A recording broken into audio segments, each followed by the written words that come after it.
मरण आलं म्हणजे हा माणूस चांगला आहे का हा वाईट आहे असं पाहत नाही. तुम्हाला एक गोष्ट सांगू, मृत्यूचं जेवढं कीर्तन करावं प्रेम आहे तेवढंच पेनारावं प्रेम आहे. याच्यावर तुमचं मत काय महाराज?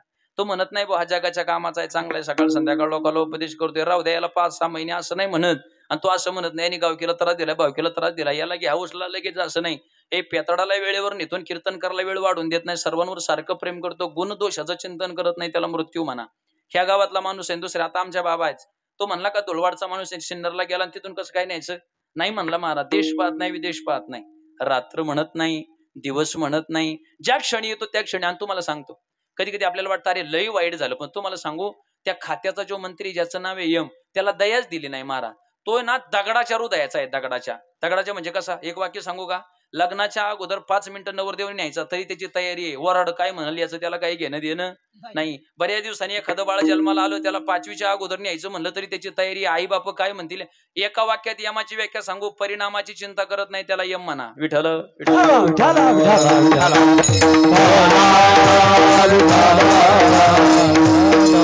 म्हणून ऐका, मृत्यूचं आमच्यावर लक्ष आहे महाराज. एखादी सिन्नरची बँक असते महाराज, ती बँक काय करते माहितीये का? अख्ख्या सिन्नरच्या लोकांना कर्ज देते महाराज. एखादा माणूस मी कर्ज घेतलं हे विसरू शकतो, पण बँकेचा मॅनेजर कर्ज दिलंय हे कधी विसरत नाही महाराज, त्याच्या लक्षात असते. तसं तुम्हाला आम्हाला हे जे मिळालंय ना, हे कर्ज मिळालंय. महाराज म्हणले पिंडा हा पाचाचा आणि उसना शेके ज्याचा त्याला देणे लागे. हा उसना मिळालाय महाराज, आणि सगळं आपल्याला उसनं भाडे तत्व मिळालं, हे कर्ज मिळाले महाराज. कर्जाचा नियम सांगतो तुम्हाला, 2 मिनिटं घेतो कर्जाच्या बाबतीत. कर्ज जर एखाद्याचं घेतलं, बँकेचं कर्ज घेतलं, त्याचा नियम आहे आपण त्याची वेळच्या वेळेवर हप्ते फेडणं काय असतंय गरजेचं आहे. हप्ते जर नाही फेडले तर सहकारात पद्धत अशी, पहिलं नोटीस येतं, नाही ऐकलं दुसरं येतं, नाही ऐकलं तर तिसऱ्यांदा नोटीस येत नाही. जुने आता तो काळ थोडासा कमी झालाय, पहिल्या जप्तीच्या कारवाया असायच्या महाराज.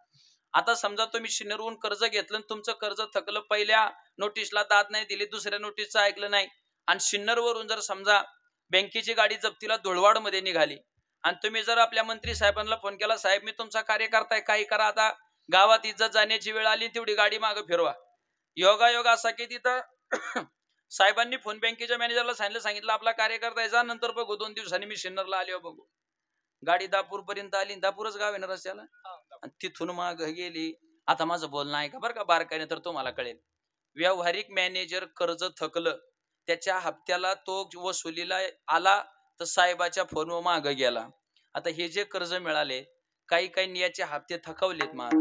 तुम्ही म्हणाला हप्ते थकवलेत म्हणजे काय केलं? 80 वर्ष झालं गळ्यात माळा नाही म्हणजे हप्ता थकलाच आहे महाराज. हा, दात पडून गेले, पाय चालायचं काम करीत नाही, तरी अजून आळंदी पंढरीची वारी नाही म्हणजे ते हप्ता काय झालाय? थकलाच आहे ना. हे पैसा देऊन तुम्ही हप्त्याला वर्ग नाही दिला म्हणजे तुमचे हप्ते काय झालेत? थकलेच आहेत. मग तुम्ही सांगा, तो मॅनेजर सिन्नरचा आला तर साहेबाच्या फोननी मागे गेला. आता वरचा मॅनेजर याच्या जप्तीला आला, तुमच्या ध्यानात येते का माझं बोलणं? वरचा मॅनेजर म्हणजे कोणचा? यम.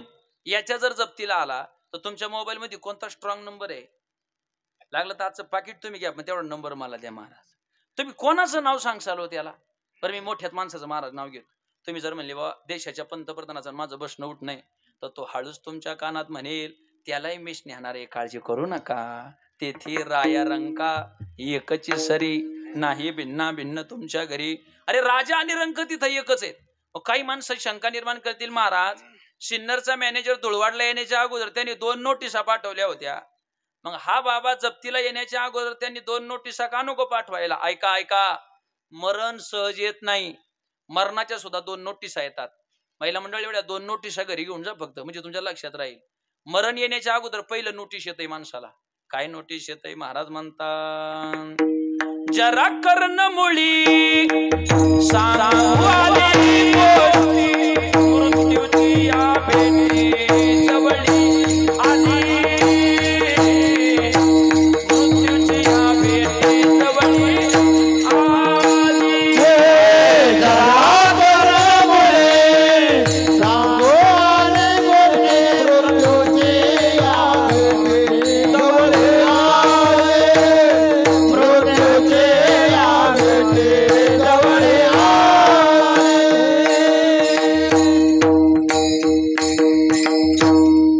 मरणाच्या अगोदर मृत्यू एक नोटीस देतो, काय?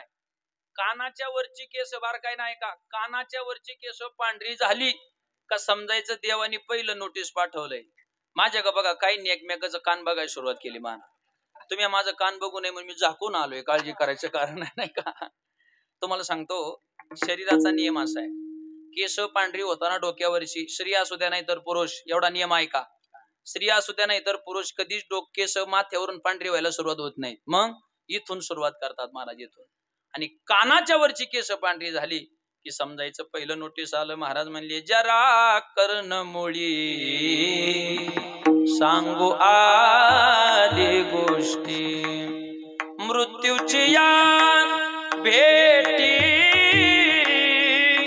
जवळी आली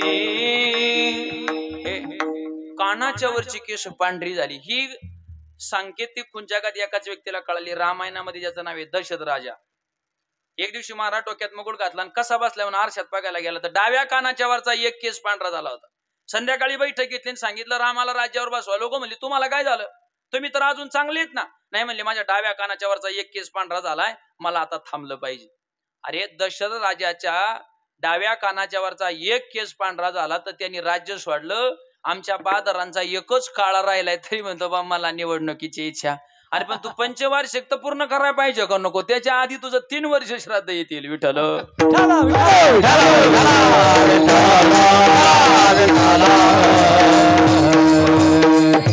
कानाच्या वरची केस पांढरी झाली की समजायचं पहिलं नोटीस आलं पण महाराज लोकांनी ऐकलं नाही ते देवानी केस पांढरी केली यांनी न्हावी दादा जाऊन काळी केली म्हणजे नोटीशीला दाद दिलं नाही दुसरं नोटीस पाठवलं दात पडायला सुरुवात केली काहींनी दुसरे दात बसवले काहींनी चांदीचे बसवले पुण्यात आमचा एक मित्र त्याच्या बापानी ना सोन्याचा मुलायम असणारे दात बसवलेत महाराज देवाच्या ध्यानात आलं हे ऐकत नाही मग शेवटची कारवाई कोणे दिवशी यम येतील चालून कोणे दिवशी प्राण जातील घेऊन कोणे दिवशी स्मशानी जाऊन एकटे राहावे समयाशी सादर व्हावे समयाशी सादर व्हावे एक दिवस तो वरचा बाबा ज्या वेळेला जप्तीला येईल महाराज म्हणले भजन करा सांगतो विठ्ठल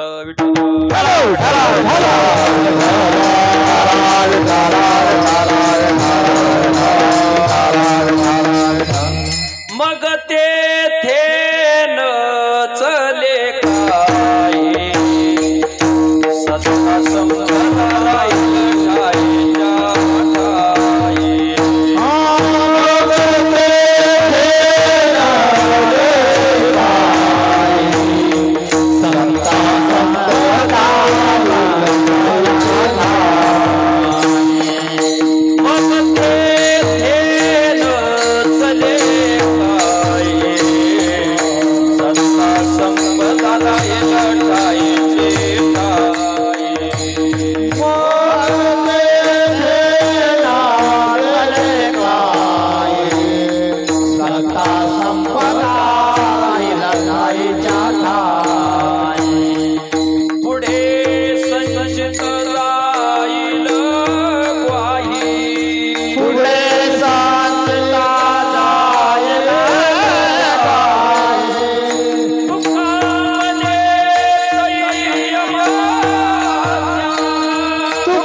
त्या दिवशी महाराज म्हणले मग तेथे न चले काही, सत्ता न चले, संपत्ती न चले, राहील ठाईच्या ठाई. या लोकशाही व्यवस्थापनात आहे ना सगळी खाती सध्या भ्रष्टाचारानं भ्रष्ट झालेत महाराज. तुम्हाला जर विचारलं नाही या मृत्यू लोकात बिना भ्रष्टाचाराचं खातं कोणतं तर बिंदास सांगा, मृत्यू नावाचं खातं बिना भ्रष्टाचारी महाराज. अजून IBN लोकमतला EBP माझाला सकाळ पुढारीला न्यूज आली का? म्हणजे मला 2 पैसे घेतलं आणि सोडून दिलं, त्याला नाही दिलं ना महाराज. एकाचं मरण आलं, त्याला यम न्यायला आला, 5 मिनिटं बाकी असताना म्हणले चल तुला न्यायला आलोय. तो म्हणला मी जे झोपले ना त्या खाटं खाली मी 5 कोटी ठेवलेत, त्यातले 2 कोटी ना आठवड्यानी येतो म्हणला. आमच्याकडे कोटीत व्यवहार नाही चालत महाराज, आम्ही नोटा कोणाच्या घेतच नाहीत म्हणले. नाही तर मी लई जागीरदार झालो असतो म्हणले. नाही म्हणले मग 5च्या 5 कोटीनी फक्त 2 दिवसांनी येतोवर मी फिरून घेत. यम हसता हसता म्हणला ज्याची 7 कोटी घर सोन्याची होती त्याला 1 सेकंदाचा टाइम नाही दिला, आणि तो 5 कोटीचं टिमक मेरी तो कुठं सांगा ना. मग तेथे नचले काही चालत नाही महाराज. आमचे गुरुवर्य गुरुजी सांगतात 2 हस्तक आणि 1 मस्तक त्याच्या पायावर टेकवायचं आणि आहे त्या अवस्थेत जागा रिकामी करायची, याच्या व्यतिरिक्त आमच्या हातात काही नाही. मग काय करा? काय आमच्या हातात तुम्ही सांगा ना. काहीच आमच्या हातामध्ये देवाने ठेवलं नाही. केवढी शोकांती काय. हे सगळं निमित्त मात्र भवसव्यसाचे. विठ्ठल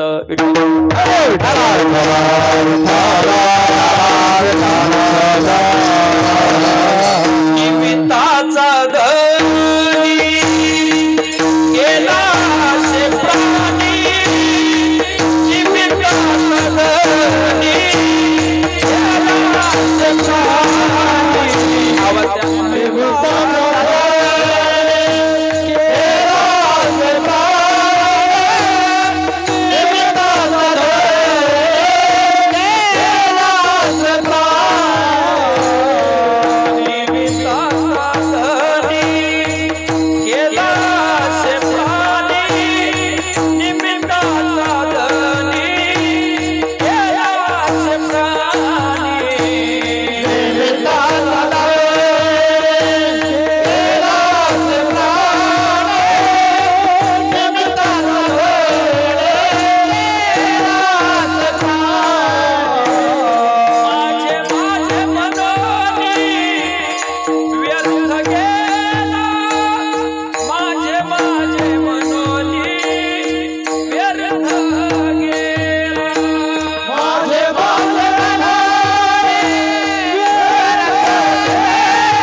काय ह्या जगात आपले कोणी हातवर करून सांगा ह्या जगात हे माझं आहे, मी ते नाही कसं आहे तुम्हाला सांग.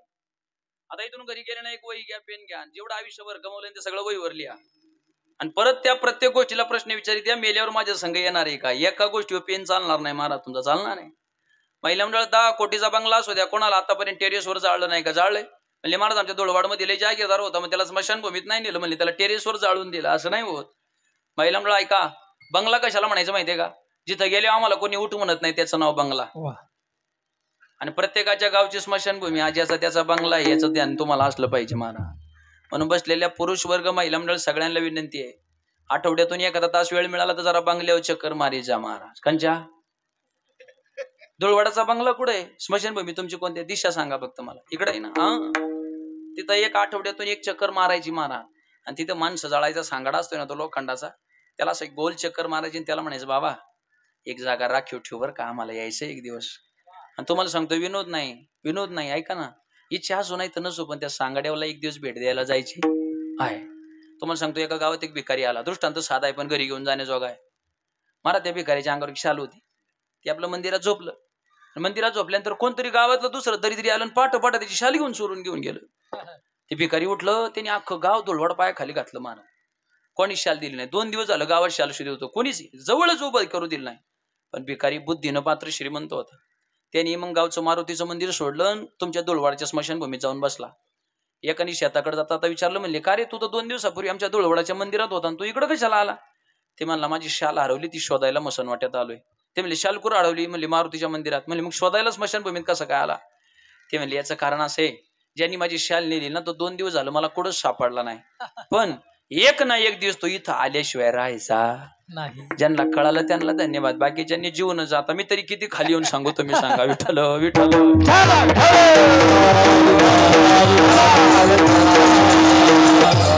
एक दिवस स्मशान म्हणून या मृत्यू लोकांमध्ये हजारो गावं असतील जिथं मंदिरं नाही, पण एक गाव असं शोधून सापडायचं नाही काय जिथं स्मशानभूमी नाही. फक्त ती बांधलेली नसेल, पण माणसं जाळायची जागा ह्या गावात नाही असं गाव इतिहासाच्या पाठीवर दुसरं कुठं नाही, नाहीच, शोधून सापडणार नाही. बंगल्यात आता मी महाराज आपण सगळे श्रीमंत माणसाच्या घरी गेलो ना, बटन दाबलं का गार पाणी, बटन दाबलं. मुंबईला जर गेलं तर आपल्याला कळत नाही बटन दाबायचं कुठं फिरवायचं कुठं, महाराज लय गोंधळ आहे. बटन दाबलं का गार पाणी येतं आणि बटन दाबलं का गरम पाणी. लाखो रुपयाची शॉवर आहेत लोकांकडं, पण शेवटची आंघोळ मायबाप ग्रामपंचायतीचा रस्ताच आहे, मोडलेली खाटच आहे गाड्या, त्याला पर्याय नाही दुसरा. गाय पर्याय तुम्हाला शॅम्पू मिळायचा नाही शेवटच्या टायमाला आणि आपल्याला साबण मिळायचा नाही, काय मिळते? अरे गणेश कपड्यांची गडी मोडून देणार गडी, असं कडे की स्तऱ्या घालून गावात फिरलं. मरायच्या टायमाला शिन्नरून येता येता, दोडीहून येता येता काही माणसांनी नातेवाईकांनी कपडे आणली तर ते कपडे घालायला हात सुद्धा नाही रे उचलता आला. काय भयानक परिस्थिती, तुम्ही सांगा ना.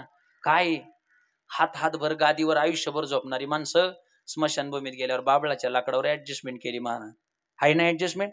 कोणीतरी म्हणलं का हे धुळवाडच्या ग्रामस्थांनो, माझं आयुष्य स्पंच्या गादीवर गेलं, तुम्ही कुशाल मला बाबळीची लाकडं आणली तर मसन मोठ्यात हो माझी गादी घेऊन या.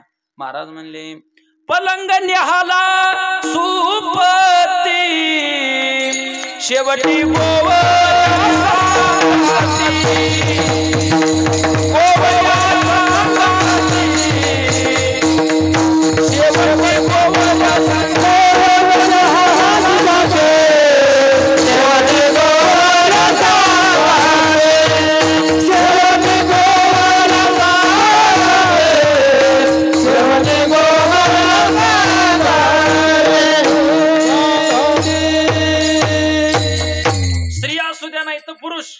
प्रत्येकाला शेवटचा अंतरून गोवऱ्यांचाच आहे, लाकडाचं, तिच्या ऍडजस्टमेंट नाही.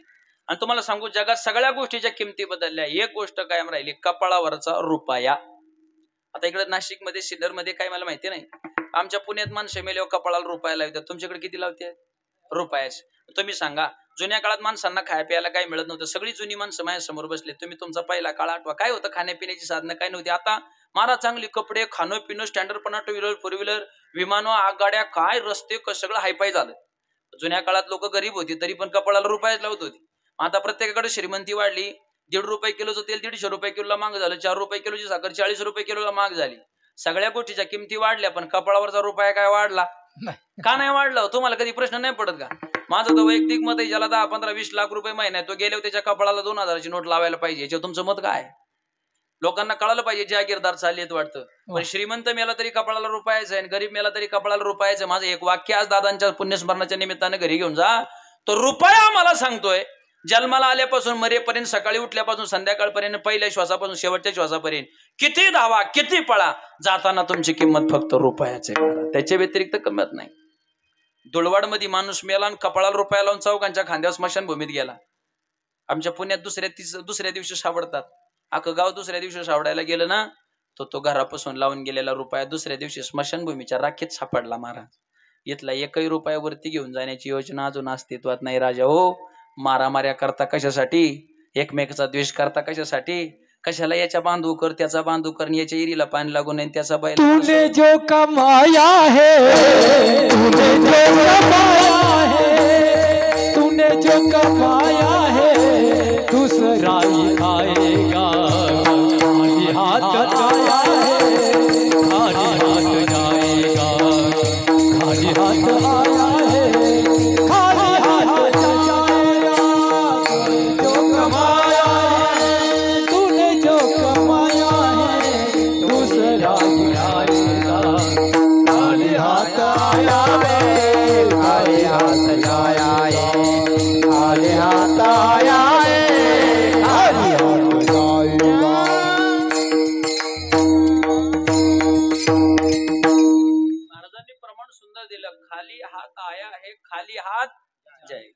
प्रत्येक जण जन्माला आला तेव्हा प्रत्येकाच्या आईनं प्रत्येकाला पहिल्या, माझ्याकडे लक्ष द्या, प्रत्येकाला पहिल्या वस्त्रात गुंडाळलं, त्याचं नाव होतं बाळूत. काय म्हणतात नाशिक मध्ये?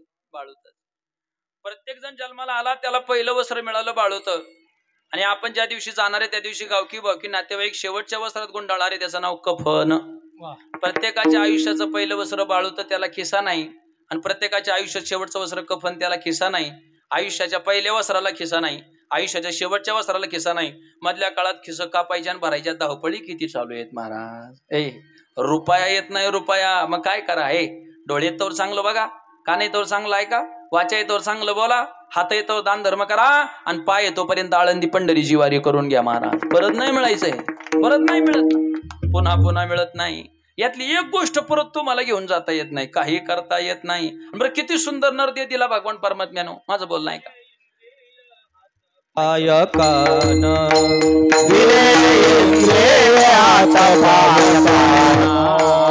डोळे मुख बोलाया वचन, डोळे मुख बोलाया वचन, जेणे जोडसे नारायण, जेणे तू जोडसे नारायण, नासे जीवपणा भवरोग, नासे जीवापणा भवरोग, नासे जीवपणा भवरोग, नासे जीवापणा भवरोग, दिले इंद्रिय हात पाय कान, दिले इंद्रियात पाय कान,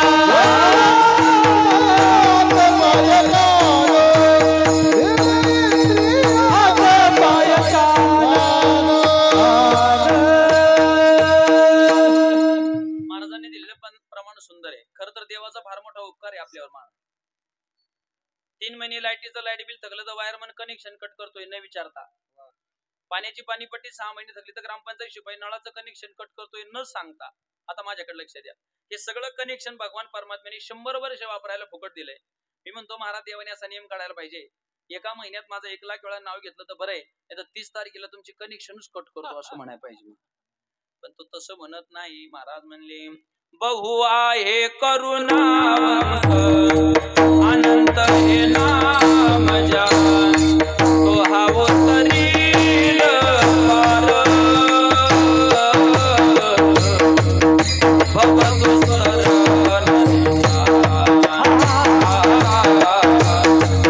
तो हावो तरील पार, भवतु शरण.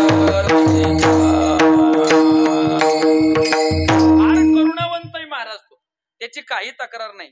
जो त्याचं नाव घेत नाही त्याच्या शेतात तोच पाऊस पडतोय, जो नाव घेतो त्याच्या शेतात तोच पाऊस पडतोय. तक्रार नाही ना. माझ्याकडे लक्ष द्या, एका डोळ्याचं ऑपरेशन करायला 2 लाख रुपये लागतात, 2 डोळे फुकट दिले. एका कानाला मशीन बसवायला 75,000 रुपये लागतात, 2 कान फुकट दिले. एक दात पडला तर दुसरा बसवायला 35,000 लागतात, 32 फुकट दिले. आता तुम्ही ते गांजा पिऊन पाडले, त्याला त्याचा काही इलाज नाही, तो तुमच्या जेलमी धरा मोकळा नाही. मान 32 फुकट दिले. एक दात पडला दुसरा बसवायला 35 लागतात, त्यांनी 32 फुकट दिले.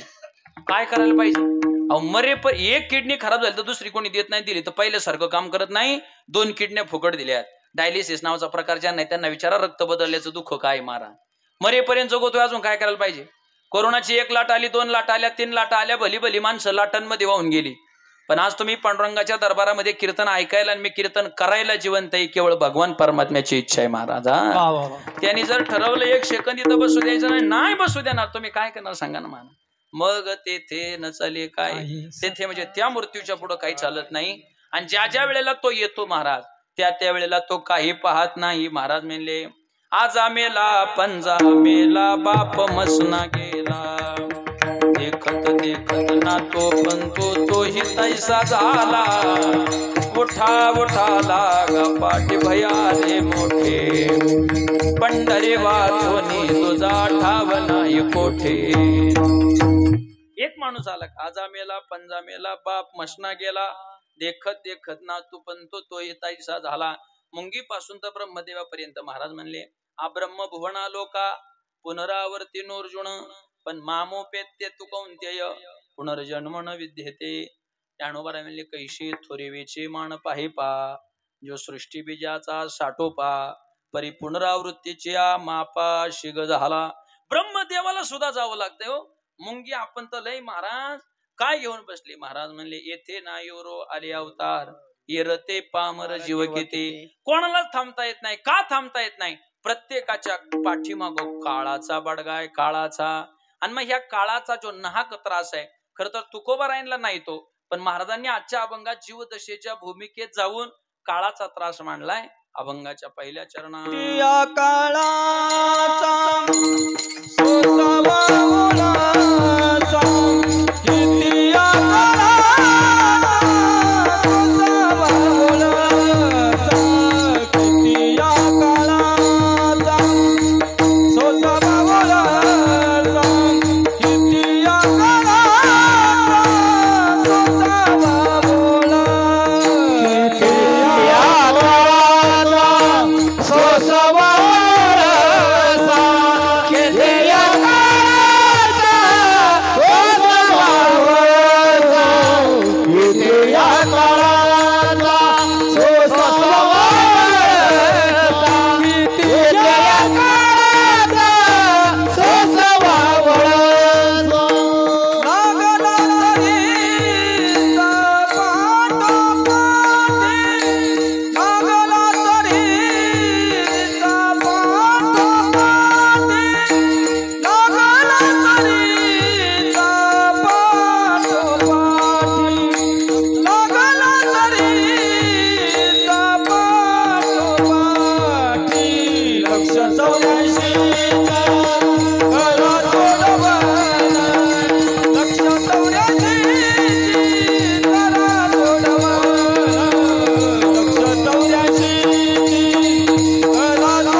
ज्याचा मामा भगवान श्रीकृष्ण होता, ज्याचा बाप अर्जुनासारखा धनुर्धारी होता, असा अभिमन्यू रणांगणात शत्रूच्या लाताबुक्या खाऊन मरण पावला, पण त्याला मामाचा वशिला किंवा बापाचा वशिला मृत्यूच्या पुढे लावता आला नाही. देवाचा सक्का भाचा जर लोकांनी असा ताणून मारला असेल तर मी आम्ही लय किरकोळ माणसे. ज्याचा मुलगा प्रभू रामासारखा जगाचा चालक मालक आहे, ज्याची सून लक्ष्मी सारखी सीता आणि ज्याचा मित्र स्वर्गाचा राजा इंद्र आहे, असा दशरथ राजा पाणी करता करता मेला. रामायण सांगत 4 पुत्र राजा दशरथा, अंतकाळी एकही नव्हता. देवाचा बाप बिन पाण्याचा गेला महाराज, किती या काळाचा सोसावा वळसा. बरं तो काही एक जन्मत नाही ना माग लागला महाराज, अनंत जन्मात आमचा पाठलागच करत आलाय. खर तर ही भीती तुकोबारायांची नाहीच आहे महाराज. तुम्हाला सांगा, तुकाराम महाराजाला काळाची भीती आहे का काळाला तुकाराम महाराजांची भीती आहे? काळाला तुकाराम महाराजांची भीती. तुकाराम तुकाराम नाम घे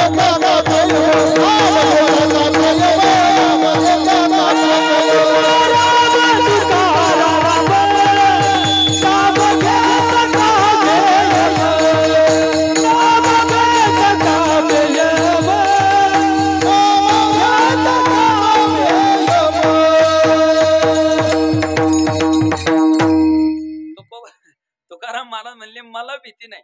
कधी जर तुम्हाला काळ भेटला तर त्याला सांगा आम्ही कोणाचे आहेत, आम्ही तुकोबाचे आहोत, त्याला सांगा. असं जर म्हटलं तर काय करेल? महाराज म्हणले काळ थरथरा कापेल. काळ त्यांना कापतो. महाराज म्हणले लपोनिया काळ ठेला धाके, संसार आमासरला सगळं. तुका म्हणे आम्ही जिंकोनिया काळ, बैसलो निश्चळ होऊनिया. आम्ही हरीचे दास विद्यावंत झालो रे, कळी काळाच्या माथा पाय देऊनी वैकुंठ भवनाशी गेलो रे.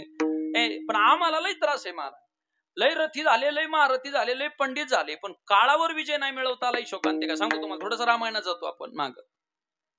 म्हणतात लक्ष्मणाला शक्ती लागली. माझं बोलणं ऐक. लक्ष्मणाला शक्ती लागल्यानंतर योगायोगा असा झाला की संध्याकाळी शक्ती लागली, सूर्य उगवायच्या अगोदर जर औषध मिळालं तर ठीक, नाही तर लक्ष्मणाचा जीव जाणार होता.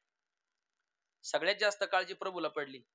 ते म्हणले खरं तर ज्येष्ठाशी धाडावे दोरी दिगंतरा असं कैकईचं म्हणणं होतं, पण माझा भाऊ माझ्यासाठी आला. भाऊ कसा असावा महाराज ऐका. 14 वर्ष वनवासामध्ये लक्ष्मण कधी बसला नाही महाराज. वनवास खरं तर रामाला होता, पण रामाच्या पेक्षा जास्त वनवास जर वनवासात कोणाचा झाला असेल तर लक्ष्मणाचा झाला. याची बायको याचे संघ होती, याची बायको लग्न झाली तरी घरी ठेवली होती. मला 14 वर्ष बसला नाही का? माझ्या भावाने जर मला हाक मारली, मला जर उठायला वेळ झाला तर माझ्या भावाच्या आज्ञेचं पालन व्हायचं नाही म्हणून वनवासात बसला नाही. काय माणूस असेल तुम्ही सांगा. आधी कंदमुळं आणायची, वहिनीला भावाला खायला घालायची, उरली तर आपण खायची, तेच पाणी प्यायचं, त्याच्यावर जीवन जगायचं. त्या लक्ष्मणाला शक्ती लागली, देवाच्या डोळ्यात ढसा पाणी आलं. का? अयोध्येच्या लोकांना मी उत्तर काय द्यायचं उद्या? लोक म्हणतील यांनी याच्या बायकोसाठी स्वतःचा भाऊपणाला लावला, केवढी आपत येईल. भगवान म्हणले जर माझा लक्ष्मण सकाळी सूर्यास्तापर्यंत उठतो, सूर्योदयाच्या आधी उठला नाही ना तर मी तर त्याचा अंत्यविधी करीन, पण मी सुद्धा समुद्रात जाऊन उडी मारेल. हनुमंतरायाला सहन झालं नाही. हनुमंतराय म्हणले काहीतरी करायला पाहिजे.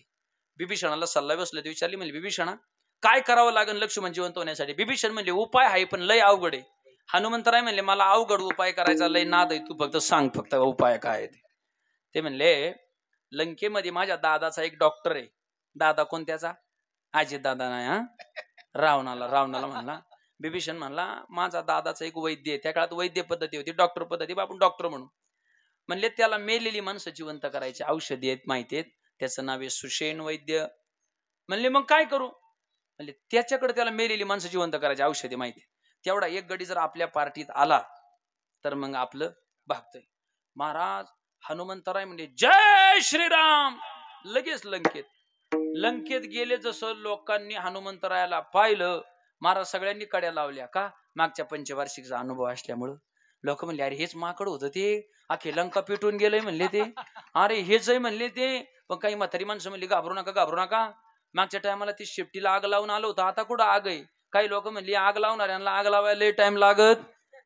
हा, ज्यांना कळालं त्यांना धन्यवाद. मग आग लावायला माणसाला काय 2 मिनिटात आग लावतील ती, त्यांना काय? आणि मग त्यांनी थेट काम बाकीकडे नसल्यामुळे सुषेण वैद्याच्या घरी गेले. ते घाबरलं महाराज. मग हनुमंतरायांनी हात जोडले. सेवकाचा धर्म असाच आहे, ज्याच्याकडे काम आहे त्याला पहिला हात जोडला पाहिजे. आणि हात जोडून सांगितलं म्हणले तुम्ही वैद्य आहात म्हणजे डॉक्टर आहात. रामायणात मस्त वैद्य नीती आली महाराज. वैद्य कसा असावा याची काही लक्षण हनुमंतरायांनी सुषेण वैद्याला सांगितलं. म्हणले वैद्यांनी कधी हा माणूस ह्या पार्टीचा आणि त्या पार्टीचा हे बघायचं नसतंय, हा गरीब आहे हा श्रीमंत आहे असं बघायचं नसतंय, हा माझ्या विचाराचा आहे तो दुसऱ्याच्या विचाराचा आहे मग मरू दे असं म्हणायचं नसतंय. फक्त येणारा प्रत्येक जण देव आहे ते संबोधून त्याच्यावरती उपचार करायचा असतोय. सुषेण वैद्य म्हणला मी काय करू? म्हणले पलीकडचं लक्ष्मणाला शक्ती लागली तेवढा बरा कर. तो म्हणले बाबा माझा एक नियम असा आहे की मी रावणाची चिठ्ठी असल्याशिवाय कोणावर उपचार करीत नाही. तुम्ही सांगा रावण लक्ष्मणाची चिठ्ठी द्यायला मोकळा आहे का? असं सोपं होय ते म्हणले तू रावणाची चिठ्ठी आण लगेच उपचार. आणि त्याला माहिती रावण काही चिठ्ठी देणार नाही. हनुमंतराय म्हणले पण ते रावणाची चिठ्ठी देणार नाही, तुला यायचंय का नाही? तो म्हणला नाही. पण म्हणले का घाबरतो? म्हणले त्याचं असं आहे मी जर वैऱ्याच्या भावावर उपचार केला तर हा मला उद्या 16 देईन. हनुमंतराय म्हणले मग आता माझा ऐक, मला लय वेळ नाही म्हणले. तू जर माझ्यासोबत तिकडं आला तर तो तुला उद्या 16 देईन, पण तू जर आता माझ्या संग नाही आला तर मी तुला आताच मुडदा पाडीन. मग तुला आता मारायचं का उद्या? तुझं तू बुद्धिमताम वरिष्ठम. महाराज त्याचा नाईला झाला. हनुमंतराय बुद्धिवान होते. ते घरात बसलं ना, हनुमंतरायने त्याच्या अख्ख्या घराला बंगल्याला असा शिफ्टीचा येडा दिला आणि खालच्या फाउंडेशन सकट उचललं. काय घर एकाच शिटाची गरज होती पण घरातली 10-12 शिट पलीकडच्या पार्टीत नेली महाराज. आणि तिथं सुषेण वैद्याला उतरवलं. सुषेण वैद्याला बरोबर सांगितलं काळजी करू नको, मी थोड्याच दिवसात रावणाचा वध करणार आहे, चांगलं हॉस्पिटल बांधून देतो, तुला काय काळजी करायची, मी आहे ना. मग त्यांनी सांगितलं म्हणजे रातोरात जर तो द्रोणागिरी पर्वत आणला तर त्याच्या औषध आहे बा म्हणला. आता ते द्रोणागिरीचं औषध ते हनुमंतराय पर्वतच घेऊन आले. द्रोणागिरी कपी हाते आणविला, त्याच्यावरचं औषध घेतलं. 6 वाजायच्या अगोदर लक्ष्मणाच्या नाकाला लावलं. लक्ष्मण जागा झाला. सगळ्यांना आनंद झाला महाराज. सगळेजण उड्या मारायला लागले. योगायोग प्रभूचं युद्ध झालं, रावणाचा वध झाला, बिभीषण लंकेचा राजा झाला. त्या सुषेण वैद्याला चांगलं हॉस्पिटल बांधून दिलं आणि प्रभू सीतेला घेऊन अयोध्येत गेले. आणि 15 दिवसांनी बिभीषणाचं एवढं मोठं पत्र आलं. ते पत्र प्रभूनं वाचलं ना महाराज, डोळ्यात टपकन पाणी आलं. पाणी आल्यावर कौशल्याने विचारलं रामा अरे काय झालं? वनवासात जावं लागलं डोळ्यात पाणी आलं नाही, सीतेचं हरण झालं डोळ्यात पाणी आलं ना, भावबंदकीचा संबंध तुटला डोळ्यात पाणी आलं, आज रडायला काय झालं? प्रभू म्हणले आई मला आज हसावं कळानी रडावं कळानी. म्हणले कसं काय? म्हणले आई ज्याच्यामुळे तुझा लक्ष्मण जिवंत झाला ना. म्हणले कोण रे बाळा तो? मग ते म्हणले लंकेतला सुषेण वैद्य. अगं म्हणले ज्याने लक्ष्मण जिवंत केला, लक्ष्मण जिवंत असल्यामुळे राम जिवंत अयोध्येत आला. म्हणजे तुझ्या राम लक्ष्मणाला ज्यानं जीवनदान दिलं तो सुषेण वैद्य. काय झालं? काय नाही म्हणले त्याचा मृत्यू झालाय. म्हणले मग तुला त्याच्यात वाईट वाटायचं काय कारण आहे? म्हणले आई एकाच गोष्टीचं वाईट वाटलं की ज्याला मेलेली माणसं जिवंत करायच्या औषधी देता येत होत्या, मरणाने त्याला ते औषध वापरून दिलं नाही, त्याची उचल बांगडी केली. ही मृत्यूची ताकद मला आज कळाली, याचं मला आश्चर्य वाटलं. म्हणून मी मग अशी म्हटलं रावणाच्या लंकेत सगळं होतं महाराज, फक्त स्मशानभूमी नव्हती. का? माणूस मेला की चौघांनी उचलायचा आणि सुषेण वैद्याकडे न्यायचा, आणि जे चौघांनी खांद्यावर घेऊन गेले जाताना तो चौघांच्या गळ्यात हात टाकून गप्पा मारीत जायचा महाराज. ज्याला मेलेली माणसं जिवंत करायची औषधी अख्ख्या हयातीत ज्यांनी जगाला दिली, मृत्यू त्याच्यावर बारी आल्यानंतर ते औषध त्याला वापरून दिलं नाही. ही मृत्यूची ताकद आहे. महाराज म्हणले किती या काळाचा सोसावा वळसा लागला सरिसा पाठोपाठी. मग महाराज हे आमच्या पाठीपाठी लागलाय, पण एक जन्म कोटी कोटी फेरा मनुष्य देह वारा लागे. मग 84 लक्ष योनी फिराव्या लागतात ना मग आम्हाला. आणि तो जर आमच्या पाठीमाग लागला असेल तर उपाय काय? अभंगाच्या दुसऱ्या चरणात लक्ष 84 करा सोडव, लक्ष 84 करा सोडव,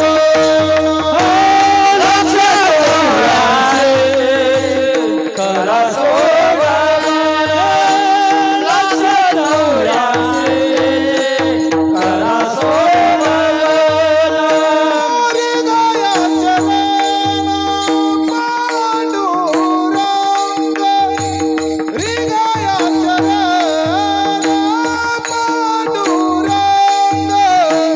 लक्ष 84 करा सोडव.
टाळ्या वाजवा एकदा सगळे.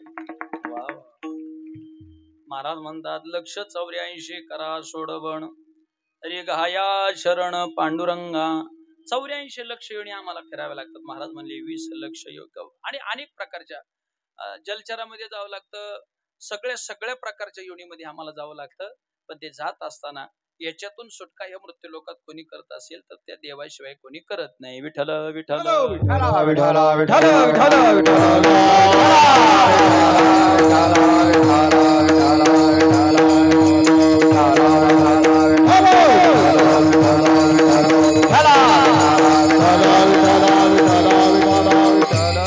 सोडवण हा शब्द आला ह्या मृत्यू लोकात काळाच्या तडाख्यातून सोडवणारा कोणी नाही. महाराज म्हणजे सोड विना बंधू पाठीशी बहीण शेजेची कामिण दूर राये गण आले गोत्रज आले ते स्मशानाहुनी परतले. माणसं मेली म्हणजे पैसा बँकेत राहतो, जनावर गोठ्यात राहतात, बायका मुलं घरापर्यंत, सगळे सोयरे स्मशानभूमीपर्यंत. पण टाकलेल्या लाकडावर आम्हाला जावं लागतं. महाराज तिथं आमचं सांगा ते कोणी होत नाही, कोण सोडवत नाही आम्हाला. का? जो नेणार आहे ना महाराज तो इतका बुद्धिवान आहे ना, तो कोणाचं काहीच चालू देत नाही, कोणाचंच काही चालू देत नाही. लय रथी महारथी आले, त्यांना असं वाटलं आपण या मृत्यूच्या तडाख्यातून सुटू, पण नाही सुटले. सांगतो तुम्हाला, महाराज एका गावामध्ये एक मूर्तिकार होता आणि मग वेळेतच संपवणार आहे. मूर्तिकार असल्यामुळे तो इतका हुशार, इतका प्रगल्भ. नका सोडू, पाण्याची बाटल सोडायची नाही, 5-10 मिनिटं सगळा गोंधळ होईल त्याच्यात. पाणी कोणी ताणवलं नाही लगेच. आता मी बोलून नाही ताणवलं, तो बसून काही गप बसून कोण ताणवलं असं. आणि मग योगा योगा एवढा मूर्तिकार दृष्टांत घेऊन समारोपाकडे जातो. आणि मग तो मूर्तिकार एवढा हुशार की लोक त्याला 50-50 लाख रुपये त्याच्याकडून मूर्ती बनवून घ्यायची. महाराज लय हुशार. त्याची एक अडचण अशी होती, त्याच्या मूर्तीत कोणी चूक काढली का गडीत धावून जायचं अंगावर. एकदा त्याची त्याच्या मित्राची शिन्नरला गाठ पडली. दोघ जण चहा प्याता. त्याचा मित्र होता कोण? ज्योतिषी होता. ज्योतिषी, त्याला भूत भविष्य वर्तमानाचं ज्ञान होतं महाराज. आणि ज्योतिषी असल्यामुळे योगा योगा असा की त्याने चहा प्याता प्याता त्या मूर्तिकाराकडे पाहिलं, त्यांनी चहाच हातातला खाली टाकला. ते म्हणले का रे चहा टाकला? म्हणले मला कपाळावरचं वाचता येते. म्हणले काय माझ्या कपाळावर? म्हणले काय नाही, उद्या 12 वाजता तुला यम न्यायला येणार आहे, मी तुझा मित्र आहे म्हणून खरं सांगितलं. म्हणलं तुम्हाला मृत्यूचे 2 उपकार आहेत महाराज. कधी येणार आहे हे माहित नाही, 1, आणि बदली माणसं चालत नाही, 2. कधी येणार आहे माहित, जर 6 महिने अगोदर कळाला असं तर माणसं जगलीच नसती महाराज, तिथंच मिली असती लवकर पटापटा. आणि बदली माणसं नाही चालत. माझ्या बदली तर कोणीतरी भागावागी केली असती महाराज. कधी कधी लोक आम्हाला, एखादी म्हातारं माणूस म्हणतो महाराज माझा नातू गेला हो, देवाने त्याच्याऐवजी मला न्यायला पाहिजे होतं. तुमचं हे बोलणं खरं आहे का? ही योजना आहे म्हणून का नाही म्हणून? महाराज कोण कोणाच्या बदल्यात मरायला मोकळे आहे का? कोणी मरत नाही महाराज. आणि मग योगा योगा असा की त्याच्या हातातला ग्लास खाली पडला. पण तो मूर्तिकार लय हुशार होता, तो थेट तसा डोळवाडमध्ये आला. मूर्तीच्या कारखान्यात गेला आणि स्वतःच्या 10 मूर्त्या बनवल्या महाराज. ह्या बाजूनं 5, ह्या बाजूनं 5, मध्ये एका मूर्तीची जागा ठेवली. मूर्तिकोर असा होता की मूर्ती असा बोलतीन अशा स्पष्ट कलर वगैरे दिला, तशीच कपडे उद्या घालायचे ठरवलं. दुसरा दिवस उगवला, मूर्त्या वाळवल्या त्यानं. 11:30 वाजले तो कारखान्यात आला. आणि त्याला वाटलं 12 वाजता यम नेणार आहे. 11:15 वाजले आणि त्या मूर्त्यांच्या मध्ये जाऊन उभा राहिला. त्याला योगाचा प्रकार माहित होता. योग धारणेनं स्वतःचं शरीर कठोर केलं, श्वास असा रोखून ठेवला, डोळ्या शेवडे धरले, पापणी पडत नाहीची काळजी घेतली, पोटाचं खालीवर येणं जाणं बंद झालं, अंग अगदी शरीरात त्या मूर्त्यांसारखं कठोर झालं. आणि जशा मूर्त्या होत्या तसं उभा राहिला, एकदम सावधान अवस्थेत, एकदम स्तब्ध अवस्थेत, बोलत नाही, चालत नाही, हसत नाही, स्मित हास्य नाही, काय नाही. जसा मूर्तीचा भाव तसाच याचा भाव. 12ला 5 मिनिटं बाकी असताना यम आला बा. 5 मिनिटं असताना यम आला आणि यमाने मूर्तीकडे पाहिलं कारखान्यात. यमच टेन्शन मध्ये आला. म्हणजे मूर्तिकार किती हुशार असेल तुम्ही सांगा.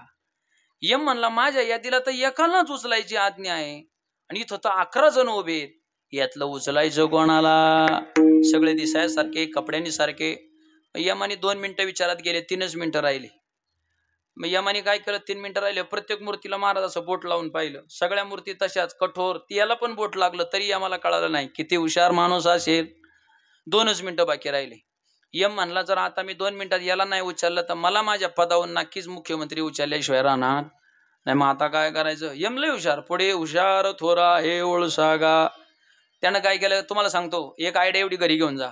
काही माणसाकडून काही गोष्टी जर तुम्हाला काढून घ्यायच्या असतील ना, तुम्हाला त्यांना एका झाडावर चढावता आलं पाहिजे. कोणत्या?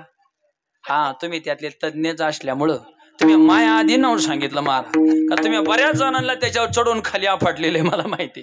हरभऱ्याच्या झाडावर चढवता आलं पाहिजे.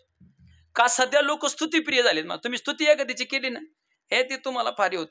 2 मिनिटं बाकी असताना यमाने स्तुती केली महाराज त्याची. म्हणला वाह, आतापर्यंत मूर्तिकलेच्या बाबतीत म्हणला मी ब्रह्मदेवालाच मानत होतो, पण ब्रह्मदेवाला सुद्धा लाजेनं शर्मेनं मान खाली घालायला लावीन असा माणूस ह्या मूर्तिकार आहे म्हणला.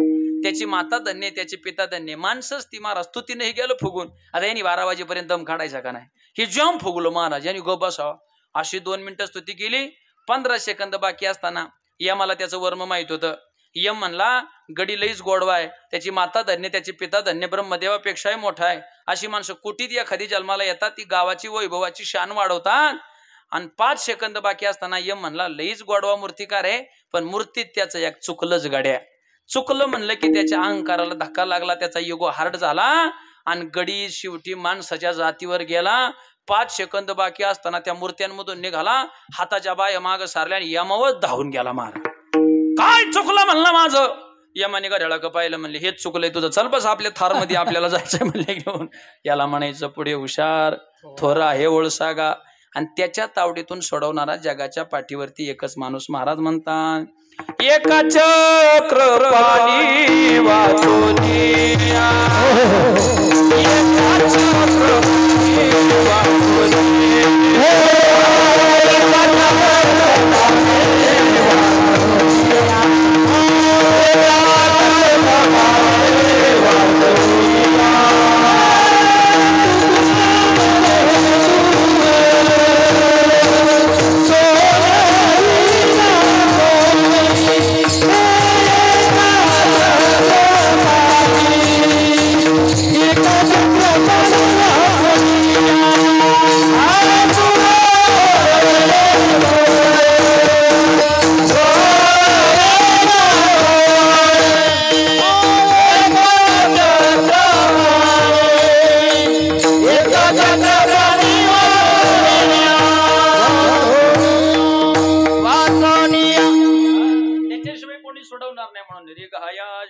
पांडुरंगा त्याची शरणागती पत्करा. का पत्करा? तोच तो मला सोडा. म्हणून मी जाता एक तुमचे 2च मिनिटं घेणार.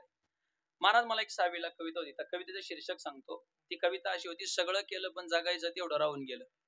मृत्यू लोकात सध्या सगळ्यांची अवस्था तीच आहे. महाराज पहिली लोकांकडे पैसा नव्हता, पण लोक समाधानी लय होते. आता प्रचंड पैसा झालाय, समाधान नाही राहिलं महाराज चेहऱ्यावर. तुम्हाला सांगू का श्रीमंत माणसाची व्याख्या काय?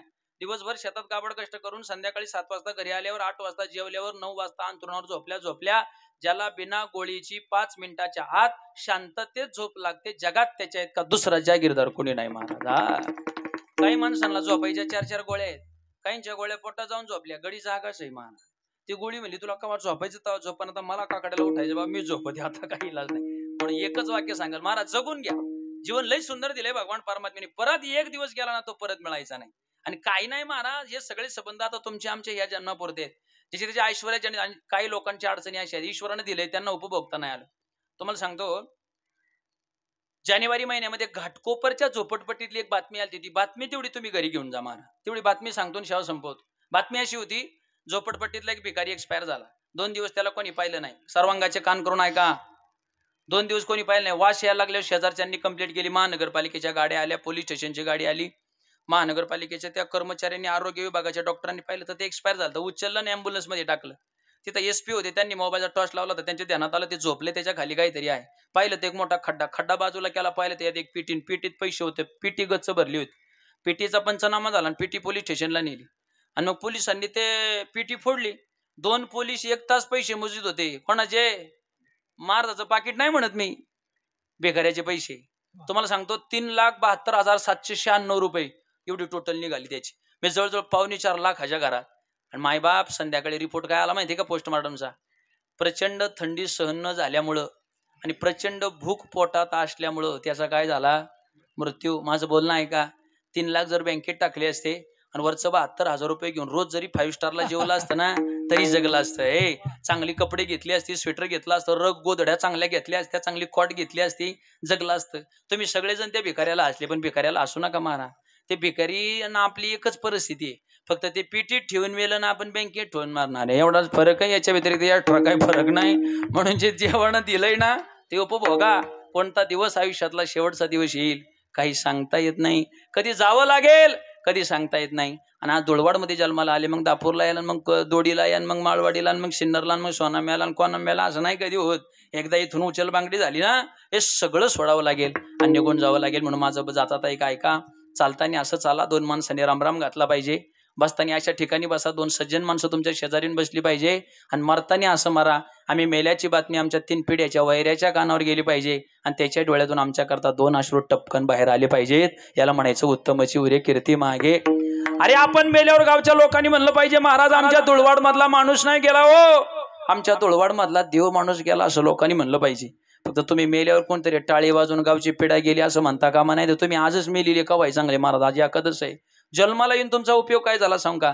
जाता तेवढं सांगाल बाबांनो, पवित्र तुळशीची माळ गळ्यात घाला, भगवान परमात्मे चिंतन करा आणि ते करता करता आयुष्याचा शेवट आम्हाला घोड कसा करता येईल याची फक्त काळजी घ्या. तुम्ही मेल्यावर तुमच्या बँकेत बॅलन्स किती कोणी बघाय मोकळं नाही. तुम्ही किती प्रॉपर्ट्या कमवले हे नाही, तुमची वाचा किती चांगली होती, तुमचा स्वभाव किती गोड होता. बाप मेल्यावर मुलाच्या वर्ष श्राद्ध ध्यानात राहत नाही. 750 वर्षानंतर माझ्या ज्ञानोबरायांना लोकांनी ध्यानात ठेवलं, याला जीवनाचा दर्जा म्हणायचं महाराज. 350 वर्षानंतर तुकाराम महाराज लोकांच्या ध्यानात राहिले, छत्रपती शिवाजी महाराज लोकांच्या ध्यानात राहिले. जगता आलं तर असं जागा, नाहीतर महाराज म्हणले तुम्हाला एक नियम लागू होईल. कोणता? उपजल्या पिंडा मरण सांगाते, मरते उपजते सवेचे ते. मग आम्ही ह्याच्यातून सुटणार केव्हा? त्याच्यासाठी शेतकरी जीवनातला दृष्टांत दिलाय अभंगाच्या शेवटच्या चरणात.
पांडुरंगा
ज्ञानेश्वर माऊली तुका म्हणे माळ गुंतली राहटी गाडग्याचे सुटे फुटलिया 184 करा सोडवण रिगाया शरण पांडुरंगा झालेली सेवा आदरणीय बाबांच्या चरणारविंदावरती समर्पित करतो। तुम्ही मातृवर्ग पितृवर्ग उपस्थित सर्वजण दुःख हलकं करण्यासाठी या ठिकाणी आलात। त्यांच्या जाण्याची जी उणीव आहे ती कधी न भरून निघणारी आहे, तरी पण सुद्धा त्यांच्या जाण्यानं जे काही कुटुंबाला दुःख झालं ते सहन करण्याची ताकद ईश्वराने त्यांना द्यावी ही सद्भावना त्या निमित्ताने व्यक्त करतो।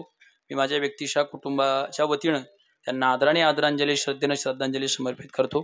झालेली सेवा पूर्ण झाली अशी त्या ठिकाणी आपण घोषणा करतो।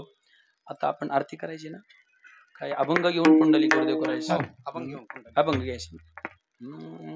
आम्ही जातो तुम्ही कृपा असू द्या,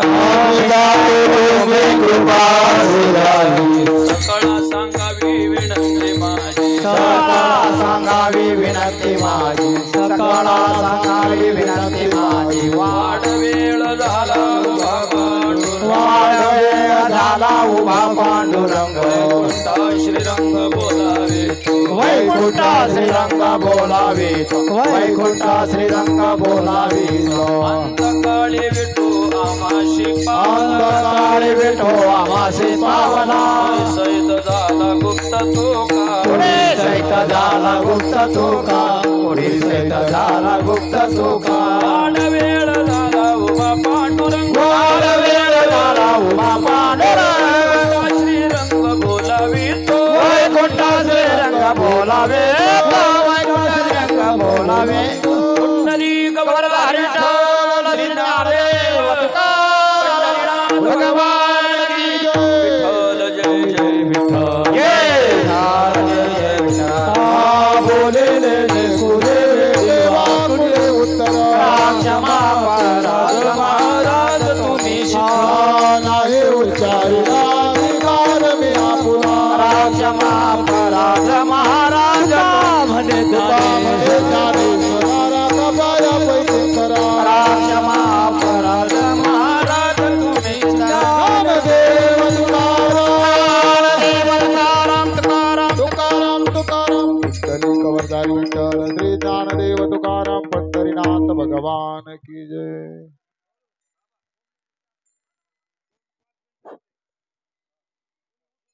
5-10 मिनिटं कोणी जागेवरून उठू नका, कृपया शांत बसा।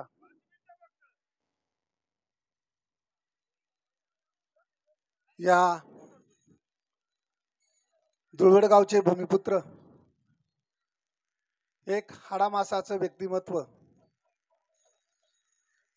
आदरणीय